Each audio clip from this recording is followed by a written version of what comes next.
I'd like to introduce myself first. I'm Dan Budak. I'm the Director of Admissions here at Vermont Law and Graduate School.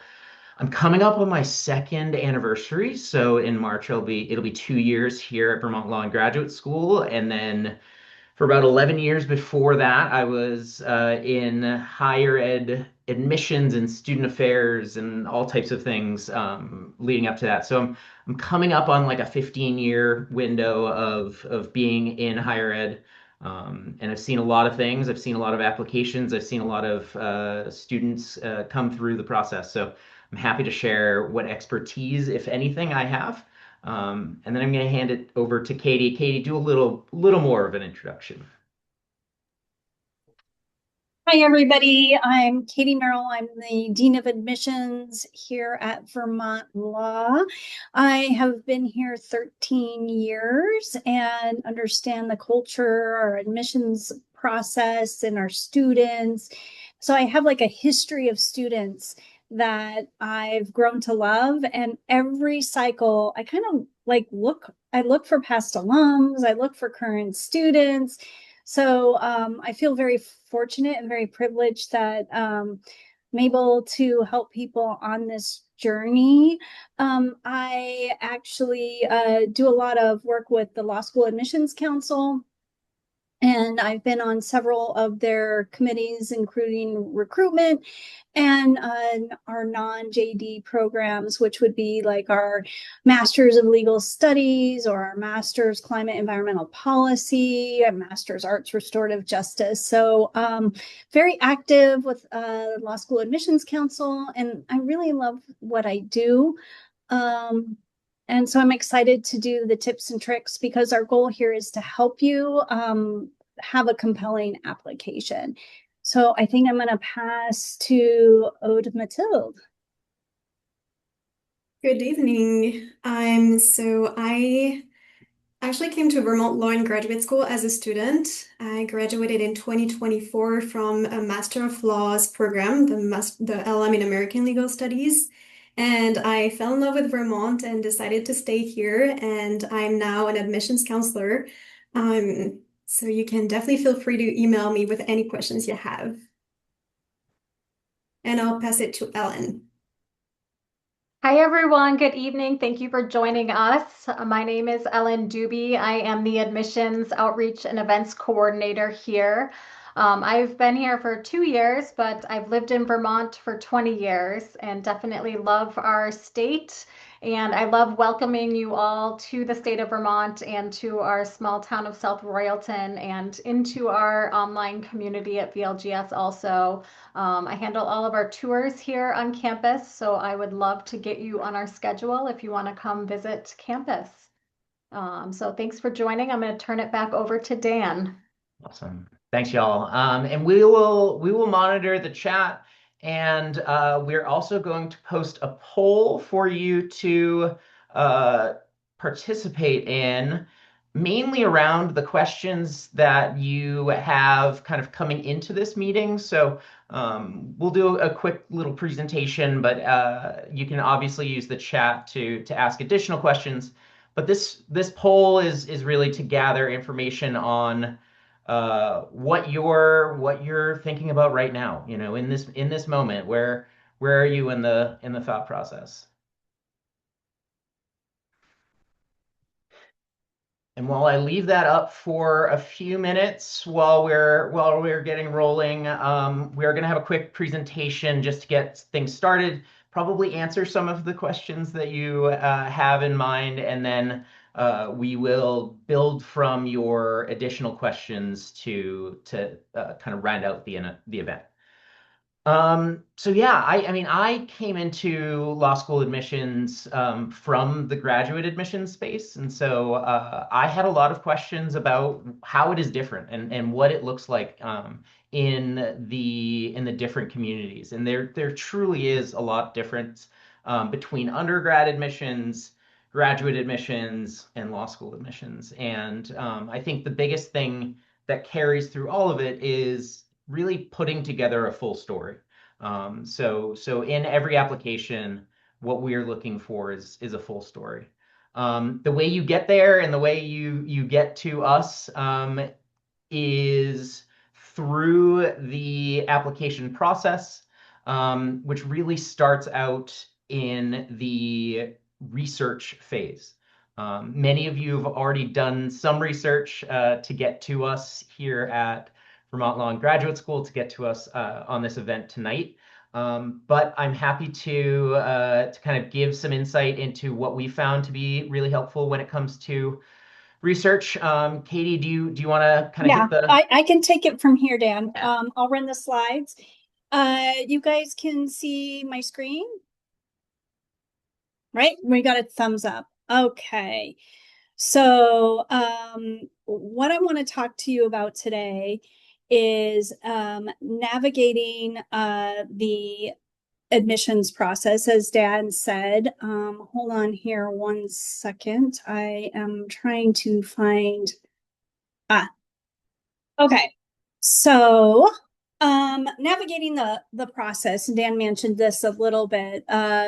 This is just a brief overview. You know, you want to start with researching your law schools, gather your documents, complete application forms, write a compelling personal statement, secure letters of recommendation, and submit applications, and then track your applications. Uh, Research each school's mission and culture. This is like probably one of our top important things here at Vermont Law and Graduate School, because every law school, just like you, has a unique voice. And you really want to be sure to line up in your application. Like for us, examples, I'll give you a little couple of examples. We're a big public interest law school. And this is some of our students, and they are in a restorative justice. It's one of our programs here, and that's less punitive ways to approach harm. So they're doing a like restorative justice activity.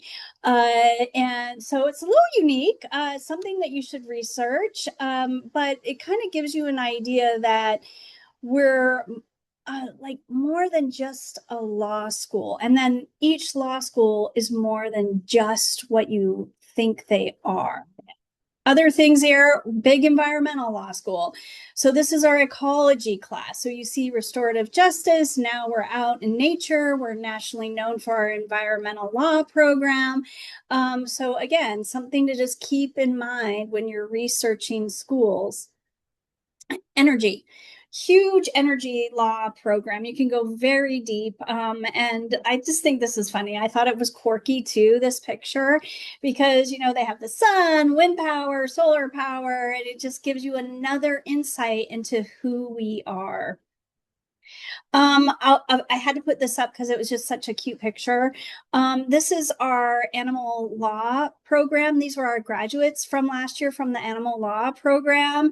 And I just love their enthusiasm. Again, so you're getting to know us. We're serious, but also a little fun. And I couldn't help but put this in. This is a sanctuary for animals. And so it's a farm that's pretty close to campus.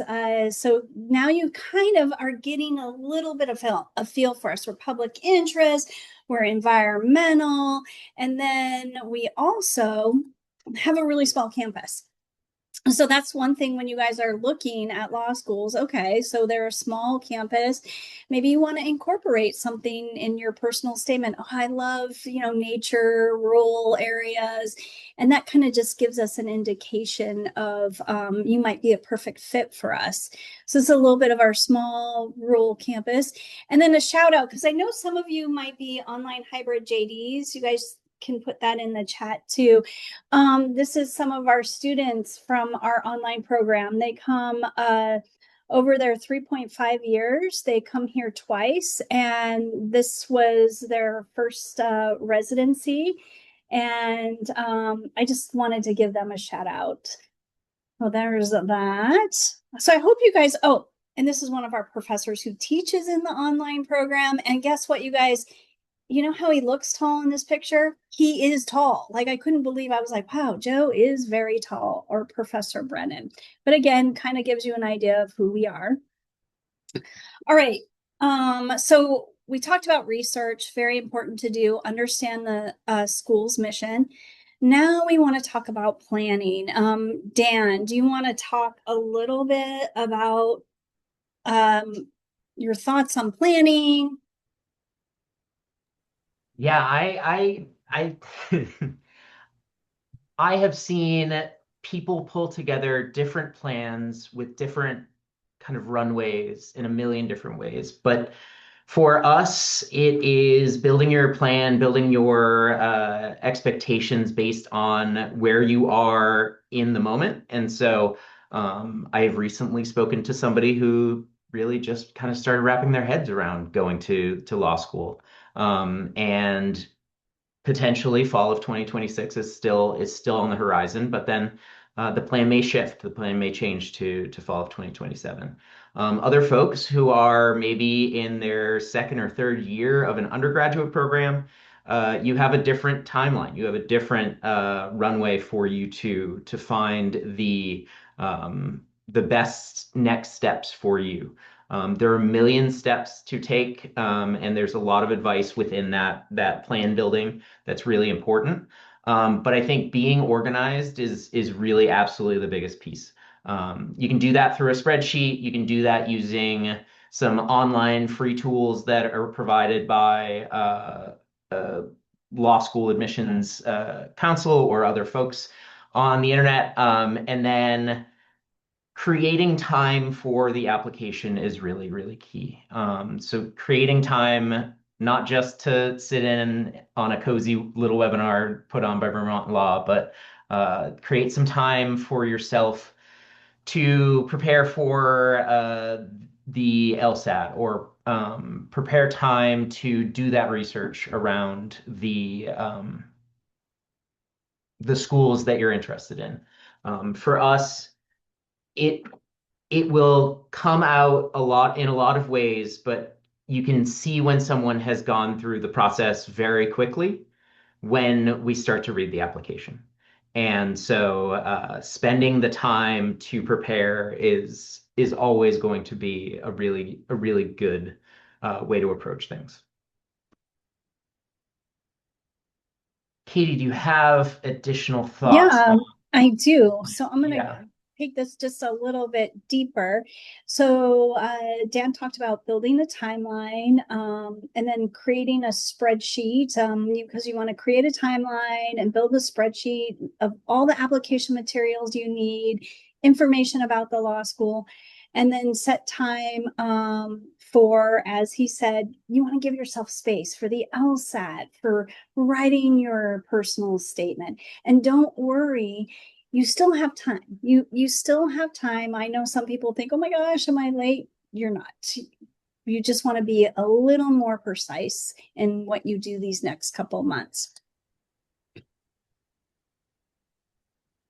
So here is just kind of a simple timeline, you know, and this you can modify based on your timeline too. You want to like spend a month identifying all the application requirements and the deadlines. Then you want to make sure you register for the LSAT, and you really want to give, I always recommend 12 weeks of prep for LSAT.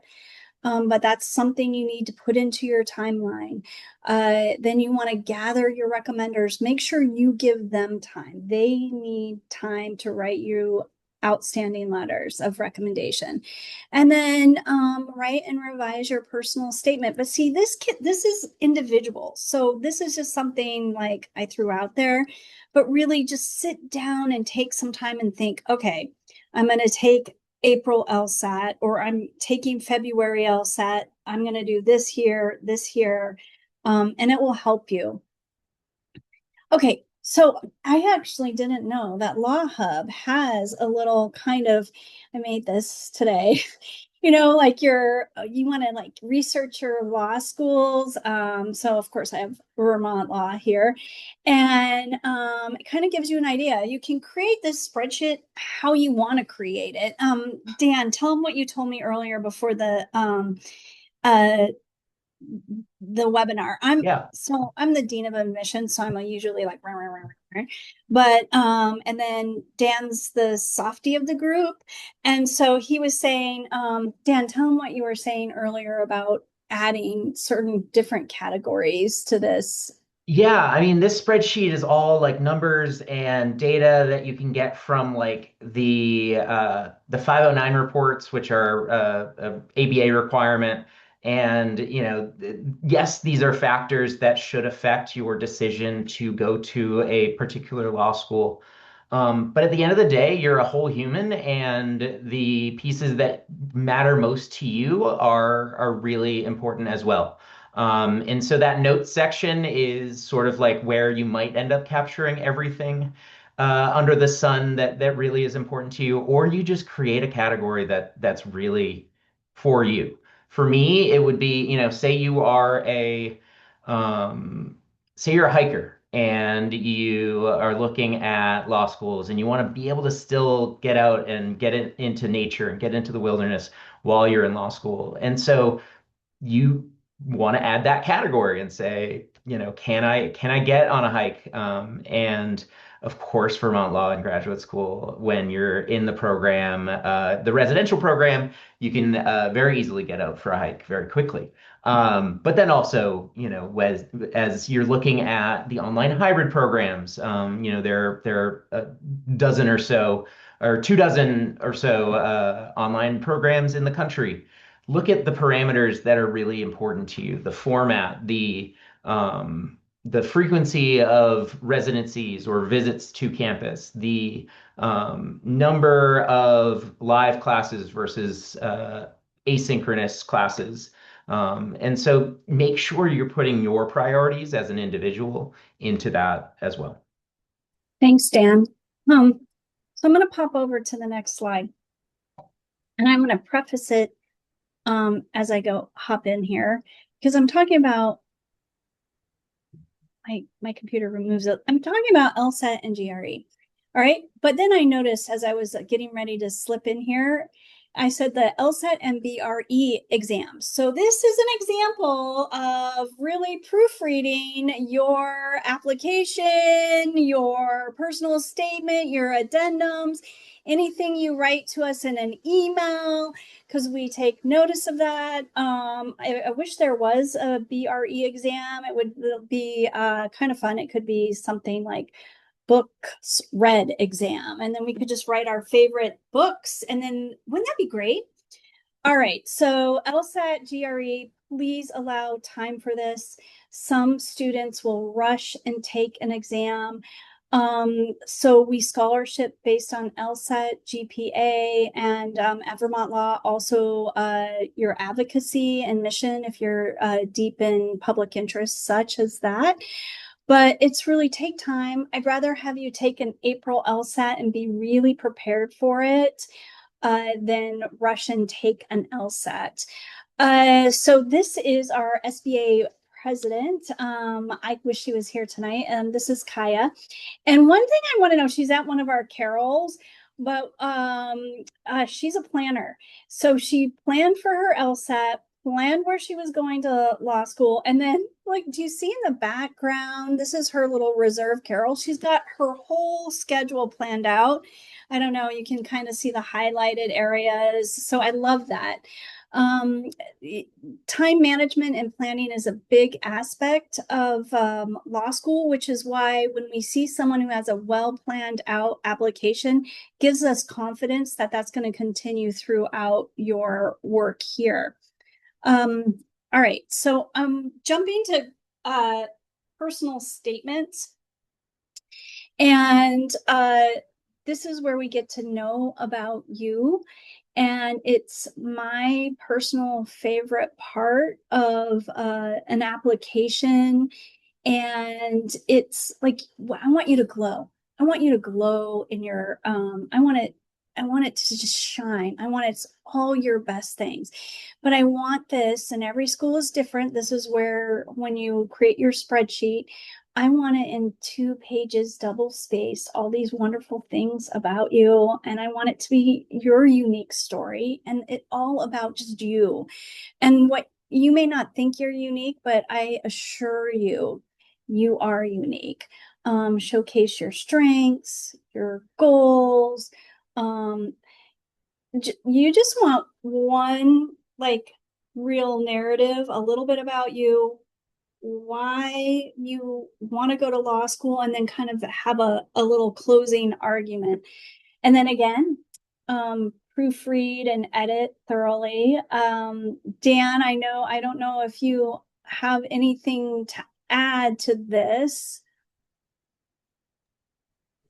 I think the big thing that I always say with the personal statement is this is your place to showcase you and to uh, keep all the positives up front. If there are challenges you face that you've overcome, I would love to hear about them in your personal statement. But you can save some of the challenges that you face that might have affected your GPA or challenges you faced that might have affected your employment in the past. You can save that for somewhere else on the application. We'll get into where that lives. But I think the biggest thing is you have an opportunity to pretty much do two-ish pages of really good self-promotion. And it may be hard for some, but it comes out in a million different ways. The other piece is your personal statement will be backed up by the other documents that we receive. So the letters of recommendation, the resume, your addenda, the additional documents that you can provide will be your personal statement will be backed up. So for me, getting a good full personal statement allows me to see everything that you're doing and backing that up in the rest of the application. Um, I have a question. So I'm going to put Ode Mathilde. I'm going to put you on the spot. So Ode Mathilde uh, graduated a year ago, passed New York Bar, and she did our exchange with Sergi Pontoise. But Ode Mathilde is reading applications. So being a brand new reader, I just want to. What are your thoughts about the personal statement? Sorry to put you on the No, on the hot spot. sure. I feel like it's a key of your application because, as Dan mentioned, it is the only place where you really get to talk about yourself and explain more your interests or what drew you to law school, what are your interests. So it's a very interesting part of your applications because we get to know exactly why you're interested in us and what we could bring you. Because that's the goal. You are interested in us, like we through your application and the review of your application, we picture if we're interested in who you are, but also it's a way for us to see if you are interested in us or if we're the best fit for you, or if there might be a school that is a better fit for what you're looking for. Um, so yes, I would say I saw the proofread and edit, and I definitely want to highlight that because when we see a little error or errors throughout your personal statement, that definitely has some kind of impact on the way we read your application and the way we read your personal statement. So yeah, I would definitely highlight that. But just tell us more about yourself and show us how unique you are and how you would fit into this beautiful community. Thank you, Ode Mathilde. Um, I have permission. This is an application that I really loved, or it's a personal statement, and it drew me in. So it, I like the personal story because I feel like I'm in the car, I'm understanding, I'm learning about their mom. And then I'm learning a little more about their mom. And so this first part grabs me. And my other favorite one, and I couldn't find it, is a grandfather having coffee in the kitchen in the morning, and the law student walked down and the grandfather was reading the paper, and I could almost smell the coffee. And then I got a glimpse into their life. And then so what this author does is she goes into why law school? So you have this idea about her life journey, and two things. She's dedicated to public service law, and she's dedicated, she wants to be a criminal defense attorney. And she really wants to make a difference, which is drawing me in because we are, for the most part, a public interest law school. We do have business law and general practice, but this pulls at my heartstrings. And then I love how she ends it because she kind of ties it all in. And I know it's just a little portion, but it gives you you're feeling who this person is. I mean, and there's trauma in there, but not too much. You're just understanding the background and what she overcame from that. Now, my favorite is what not to do. And so this is there's a lot of things you shouldn't do in a personal statement. Keep it professional, a little bit and this is rules for all law schools. Personal, why you want to go to law school, and kind of what you can bring to the community. Not what you don't want to do this. I actually, two things I did here. I've had poems before. Please don't do a poem. You don't want to stand out. You only want, it's professional. So you want to not stand out, but just have a good, solid who you are. And then the other thing I did here, I did this on AI.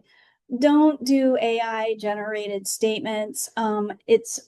They're almost too perfect and almost too flowery. You kind of can tell. You can use AI to get some ideas, but just don't have AI write it for you. But so these are my two things that I wouldn't do in a personal statement. Also, I'm not big on quotes. I'd love to hear from you. I don't need my Mark Twain, start with a quote and then move from there.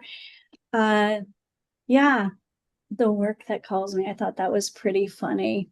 Let me move to the next one. Sorry. Dan was talking about optional essays. Again, be really mindful on these. Make sure you have the same voice. Had a student, two prompts. I could tell were their authentic voice. The other one was just generic. So really be mindful if you're adding like an adversity statement.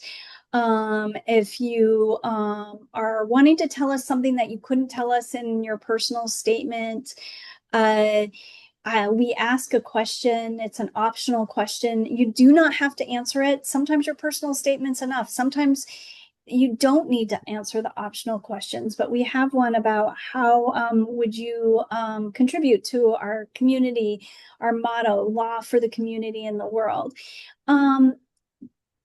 Be mindful, take the same amount of care as you would for that piece. It only has to be a paragraph, two paragraphs, but be mindful and make sure you have it proofread. The other thing that I wanted to say is, my mind's slipping. Dan, do you want to add on there? I'm a slide ahead.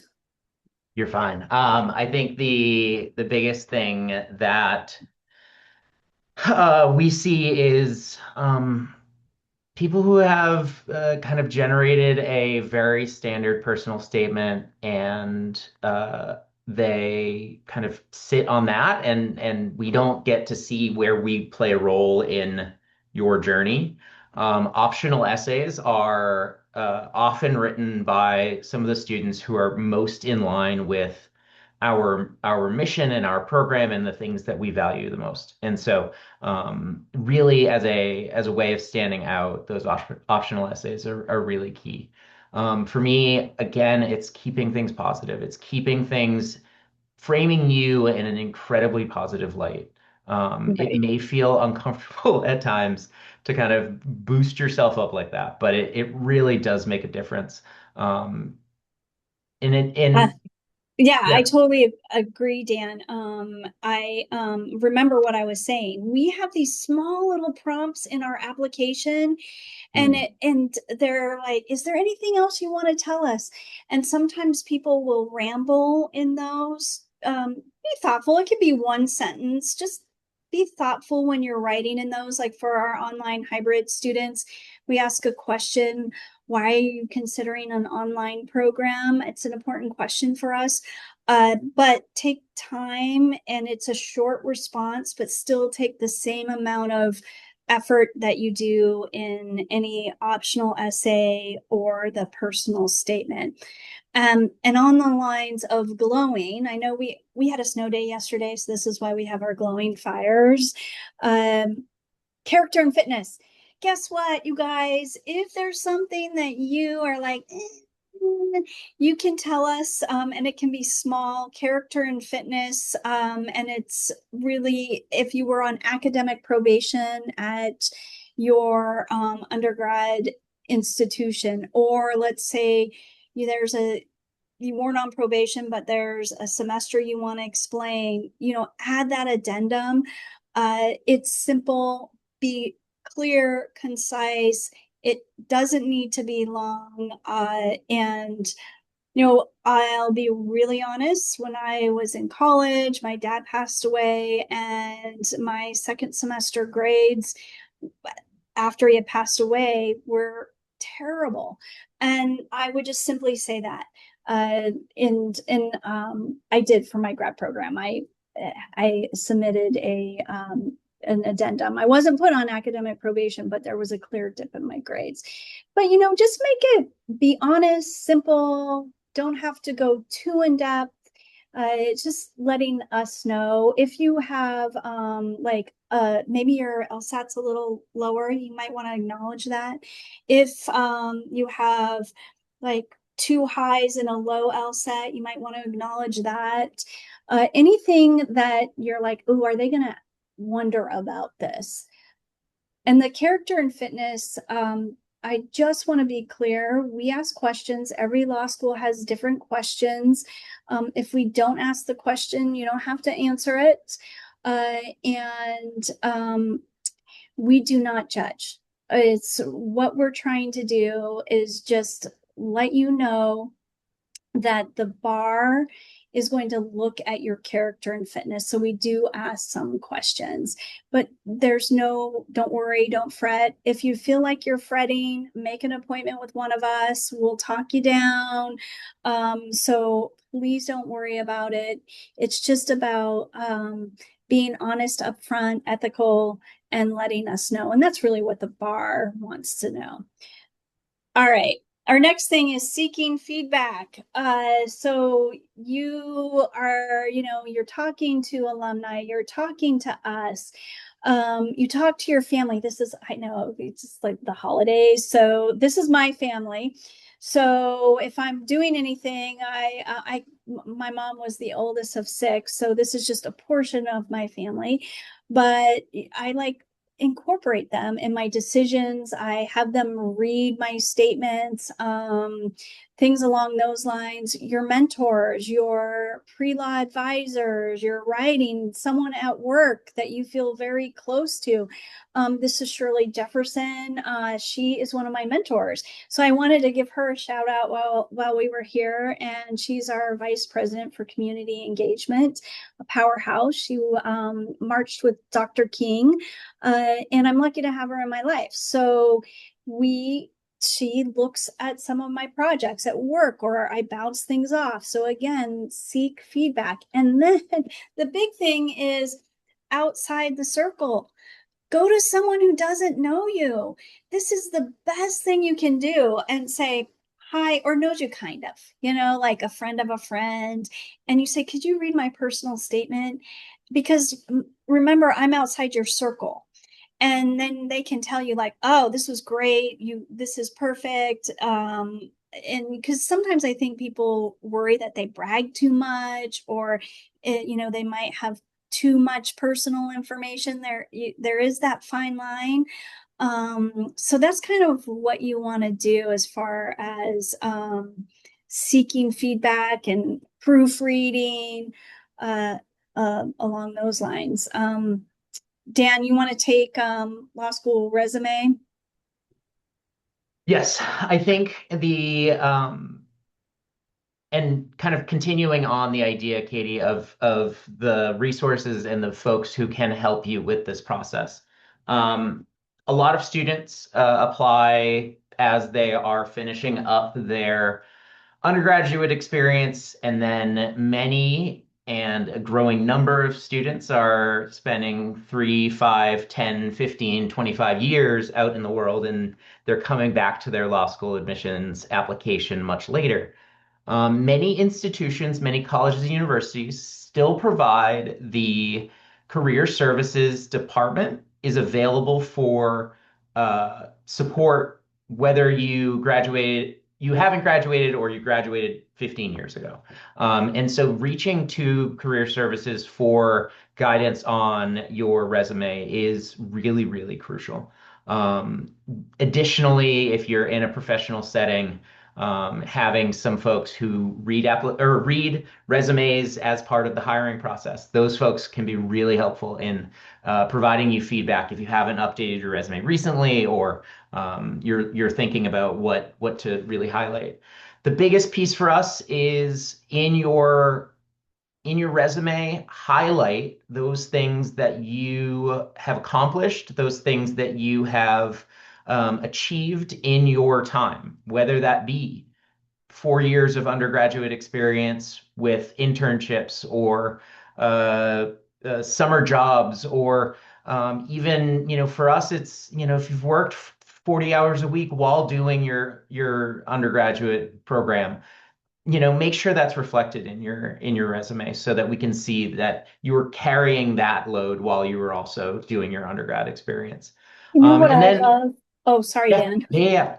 You know what I love is when someone pulls out something in a resume and it links a little bit to their personal statement. Because Mhm. what you all want to think of is this is it's just it creates a whole picture, as Dan said earlier.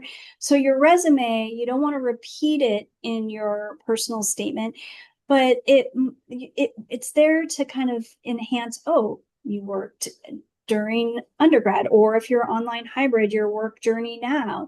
But the example I gave with this student going to law school, and the example of the motorcycle accident, they had an experience that was listed on their resume, just one little, it was an internship. And they pulled out that experience of, this is why I want to go to law school. And it was a public interest working with incarcerated folks. And that's kind of what brought them out. So it brought out two things: why they want to go to law school, a little showing their capabilities, and then it was just a little bit in their resume. So that's something that I love to see. Absolutely. And I think there's a lot of folks who are wondering, hey, I don't have a legal background. I didn't do an undergraduate degree that leads directly into a law field. Or for many of our students in the environmental space, they don't have a degree in the legal space.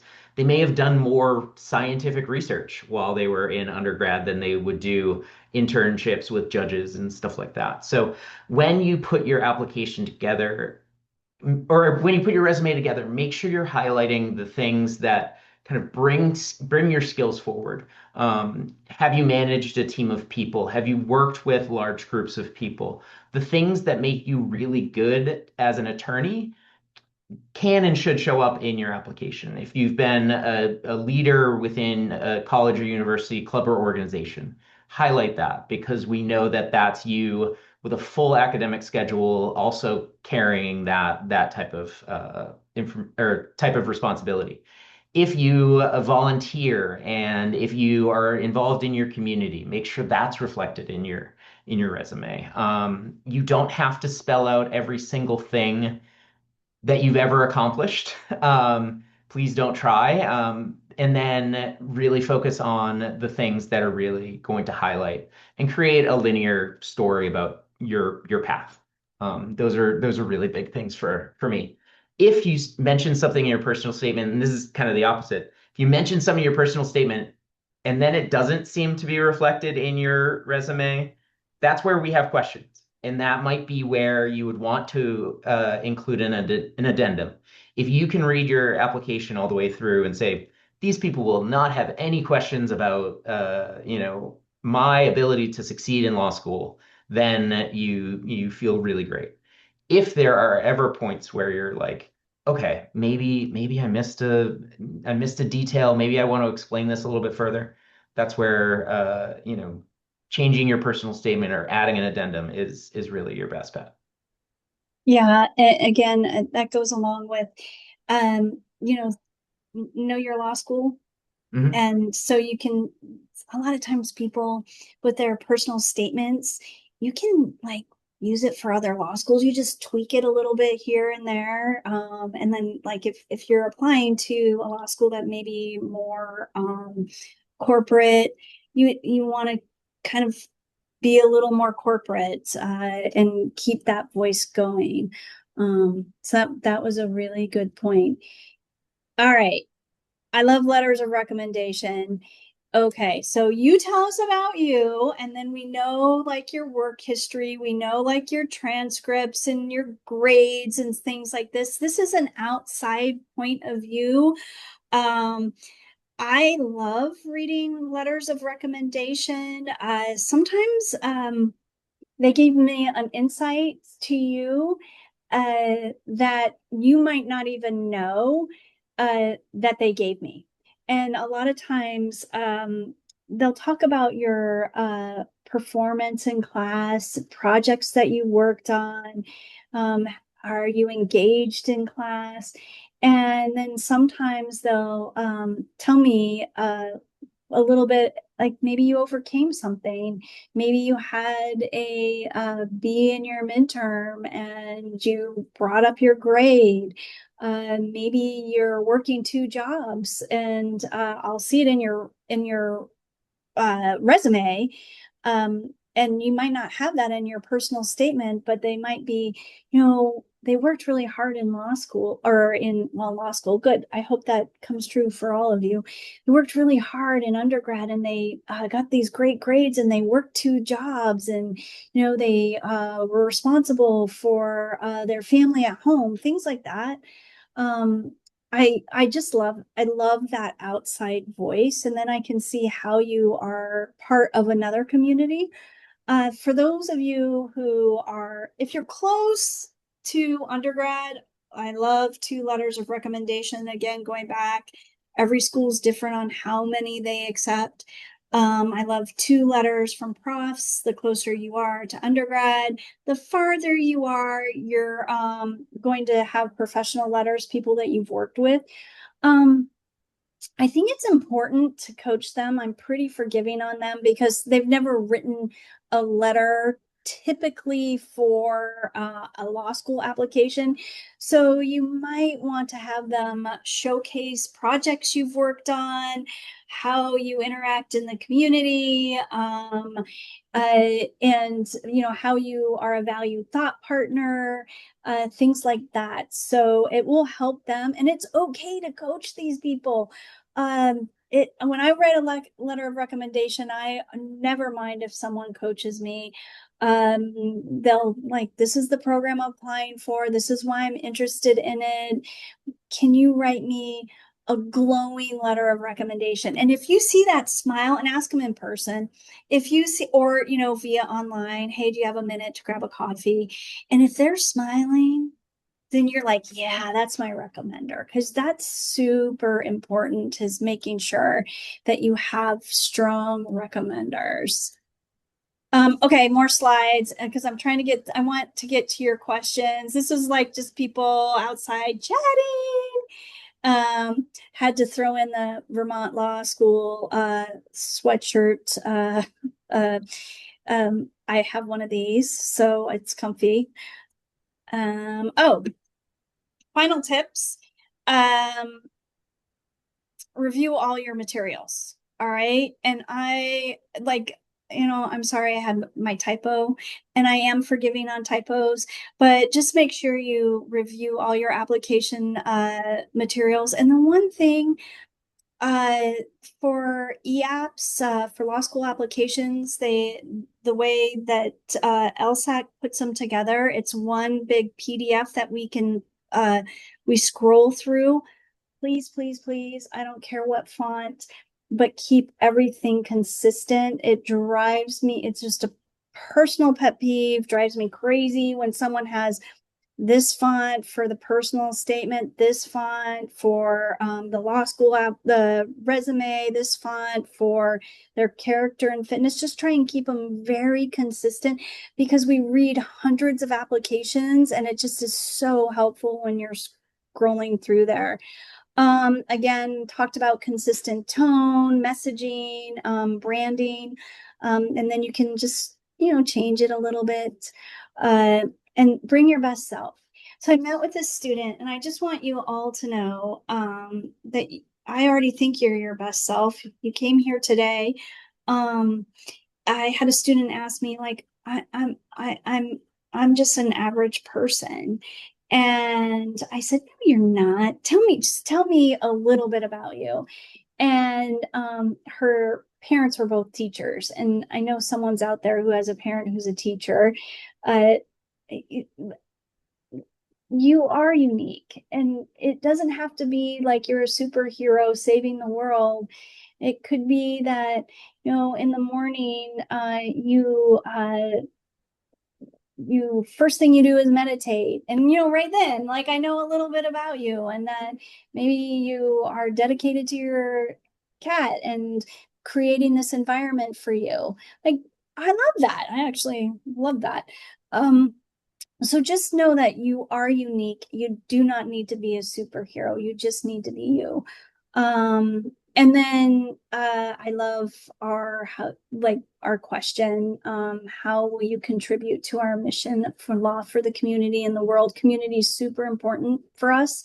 I think it's why students pick Vermont Law. But how you can positively impact our community. So I'm going to stop sharing, and then Dan, if you want to start taking some questions. Sorry, I rambled, guys. It is so hard to capture everything we want to share with you about the application and about Vermont Law and Graduate School in simply an hour. It is unreasonable to expect Dan and Katie to be able to do that because of the stories we tell and the ways we go on and on. I have a couple of quick kind of rapid fire questions. I've addressed some of them in the chat already, but I certainly want to kind of give some airtime to the question about April LSATs. Some folks are asking, is it too late to take the April LSAT and still be considered? It is not. Typically, we have had space available for folks who have completed their application and get their April LSAT score into us. The biggest thing is if you wait until your April LSAT score comes out and then you start your application, that'll probably put you in a position where we're looking at seats available and our capacity to fill every seat. So the biggest thing that, and I will reiterate this a million times, please communicate with us. We have really great folks here who we're happy to get on a phone call. We're happy to answer an email.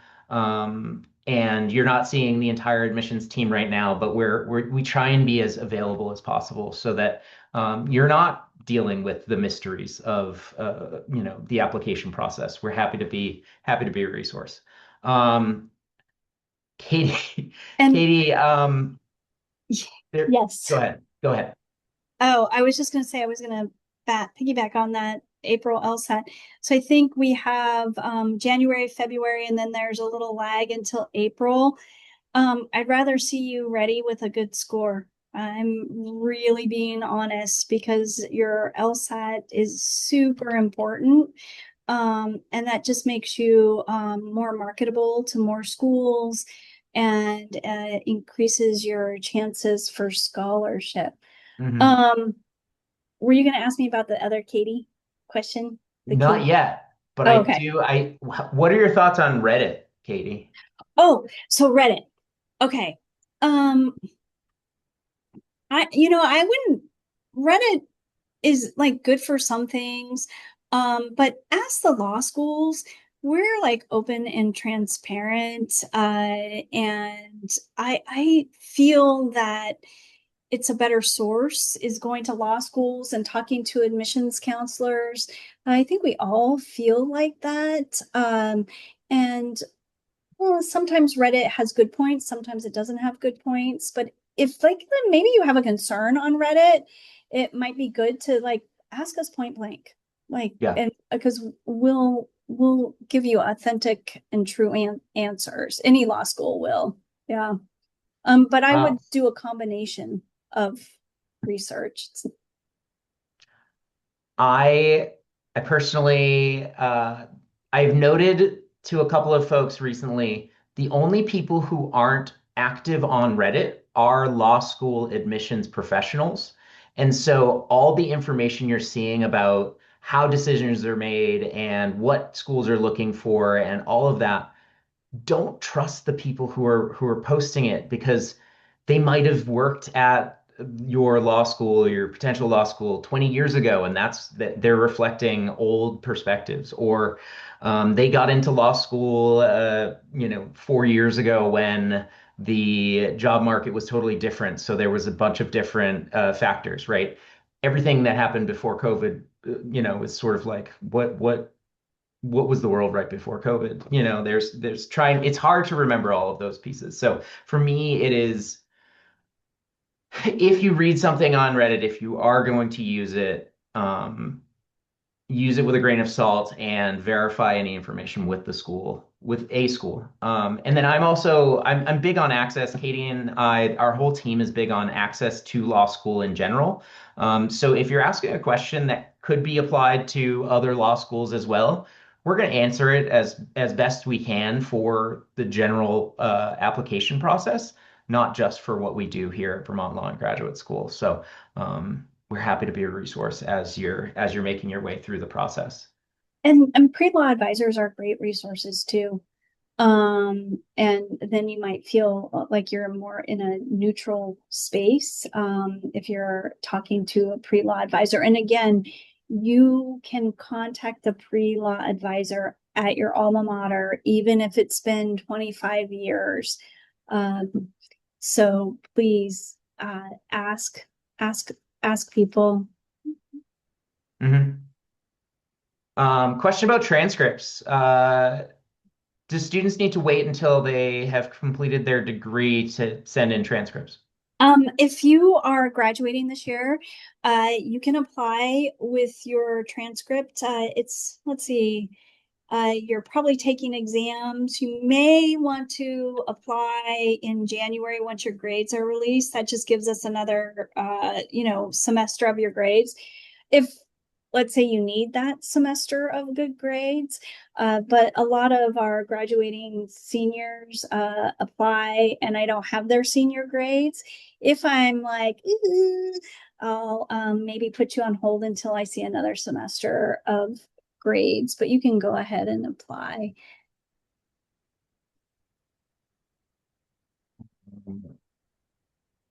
Hey, did you want to talk about a little bit about our student population, both in the residential Yeah, community and the online hybrid it's my community? favorite thing. And Ellen can probably talk about this too. Ellen, our Ellen is the face of Vermont law, then coordinates our visits. But we have two populations. We have our online hybrid JD population.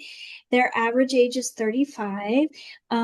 They are. I really look at work history for our online hybrid JDs because they have significant work history. So it's sometimes a long time from undergrad to online hybrid JD program.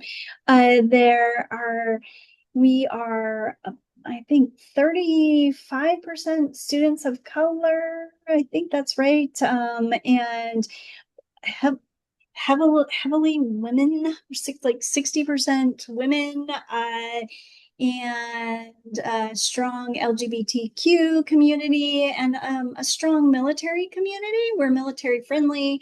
Online hybrid tends to be where most of our military folks are from, because a lot of them are still serving. And so they're in law school part-time, online hybrid JD. Very terrific. And then on campus, they're 26. I'm going to tie this in to Katie's, a specific concentration out of personal, but your professional background. That happens more than you know. So you may have a professional background and it's this way, but now you're leaning this way. And I've got to tell you, sometimes it changes in law school. So I don't worry about that. It's going to come naturally, especially if you're interested in environmental law. We have so many environmental classes that you'll become quite an expert in your time here. Same with like criminal law and restorative justice. Business, I know we have a business. It's so funny. Here we are, Save the World Law School, and we have a business concentration. So you're going to leave pretty savvy. Some people come and they want to do environmental law, and then they leave with a like wanting to do tax law.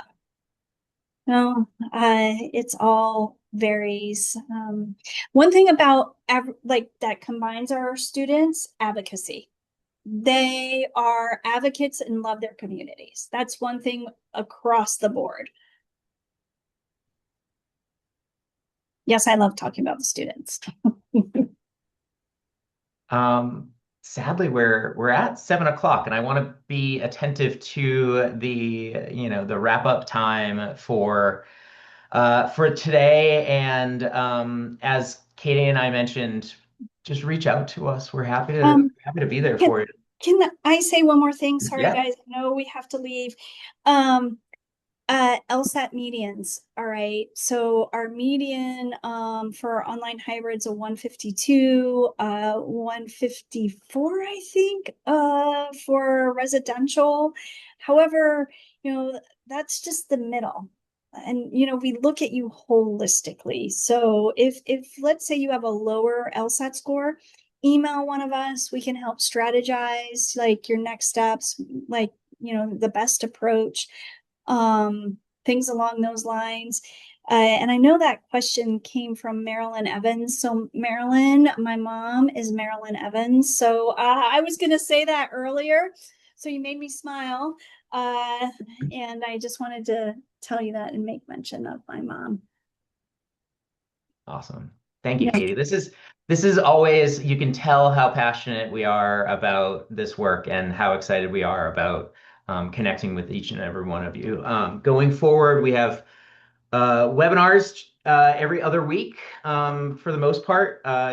Ellen did post the upcoming webinars schedule in the chat, so you can get access to that. We will also follow up with the recording and contact information after today. Most likely it'll be a couple of days from now.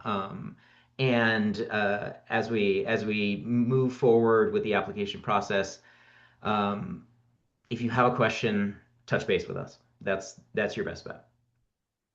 Have a wonderful evening.